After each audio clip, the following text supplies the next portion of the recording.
नमस्कार दोस्तों, स्वागत है आपका हमारे channel study job and analysis में। और आज के इस वीडियो में मैं बात करने वाला हूं ISO सर्टिफिकेशन प्रोसीजर पर। इस वीडियो में हम लोग समझेंगे ISO सर्टिफिकेशन क्या होता है, ISO सर्टिफिकेट का सिग्निफिकेशन यानी महत्व क्या है। वीडियो स्टार्ट करने से पहले आपको बता दें कि यदि आप ISO के बारे में बिल्कुल बेसिक से जानना चाहते हैं तो डिस्क्रिप्शन में लिंक दिया हुआ है, आप उस वीडियो को देखकर ISO का बेसिक कॉन्सेप्ट समझ सकते हैं। हम अपने टॉपिक पर वापस आते हैं। ISO सर्टिफिकेशन प्राप्त करना उन ऑर्गेनाइजेशन के लिए एक महत्वपूर्ण माइलस्टोन है जो अपने ऑपरेशन, क्वालिटी या इंफॉर्मेशन सिक्योरिटी के विभिन्न पहलुओं में अपने आप को एक्सीलेंस साबित करने के लिए प्रतिबद्ध है। यानी कि वे अपने क्वालिटी, सेफ्टी, इन सभी चीज़ों से समझौता नहीं करते बल्कि उसमें और निरंतर सुधार लाने की कोशिश में रहते हैं। उनके लिए ISO का सर्टिफिकेशन एक बहुत बड़ा टैग है, उनके क्वालिटी और इंफॉर्मेशन सिक्योरिटी को बेहतर नाम और पहचान देने के लिए। और इस अचीवमेंट का मेन उद्देश्य मजबूत इंटरनल और एक्सटर्नल ऑडिट प्रोसेस द्वारा इंश्योर होना है जो कि ISO स्टैंडर्ड का पालन और लगातार इम्प्रूवमेंट को सुनिश्चित करता है। ISO सर्टिफिकेशन इंटरनल और एक्सटर्नल ऑडिट प्रोसेस द्वारा एक बड़े पैमाने पर गाइड करता है जो कि ऑर्गेनाइजेशंस को ISO के रिक्वायरमेंट के अनुसार एक स्ट्रक्चर्ड फ्रेमवर्क प्रोवाइड करता है। यानी कि ISO का एक स्टैंडर्डाइज्ड स्ट्रक्चर है जिसके दायरे में ऑर्गेनाइजेशन रहकर उस स्टैंडर्ड का पालन करता है।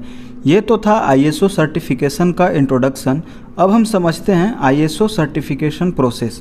ध्यान दें, प्रोसेस दो प्रकार से हम समझा रहे हैं। पहला तो वो प्रोसेस है जिसमें कि ISO के रजिस्ट्रेशन वेबसाइट पर जाकर ISO सर्टिफिकेशन के लिए रजिस्ट्रेशन के सभी जानकारी भरने के बाद आप आवेदन करेंगे और ISO सर्टिफिकेशन के अधिकारी आपके सभी डॉक्यूमेंट्स को वेरीफाई करेंगे और कुछ समय बाद आपको ISO का सर्टिफिकेट मिल जाएगा। ये तो आवेदन की प्रक्रिया हो गई, लेकिन ये जो ISO सर्टिफिकेशन के लिए आपका प्रिपरेशन होना चाहिए जो कि ISO के अधिकारी आपके इंटरनल और एक्सटर्नल ऑडिट में आपका वेरिफिकेशन करेंगे, उसके लिए आपका ऑर्गेनाइजेशन कितना प्रिपेयर है और क्या क्या प्रिपरेशन होना चाहिए हम ये जानेंगे। तो उस प्रिपरेशन में पहला जो बेस्ट प्रैक्टिसेस है वो है maintaining a strong internal control framework. एक सक्सेसफुल ऑडिट के जो फंडामेंटल प्रिंसिपल्स हैं उसमें एक मजबूत इंटरनल कंट्रोल फ्रेमवर्क है। ऑर्गेनाइजेशन को स्ट्रॉन्ग इंटरनल कंट्रोल इस्टेब्लिश करना चाहिए और साथ ही इसे कंटिन्यू बनाए भी रखना चाहिए। और इसमें क्लियरली आपके ऑर्गेनाइजेशन के policy and procedure, segregation of duties, regular monitoring and testing और एक इफेक्टिव कम्युनिकेशन चैनल इंक्लूड हो। सेकंड है establish clear objective and scope. Audit शुरू करने से पहले आपका उद्देश्य बिल्कुल क्लियर होना चाहिए।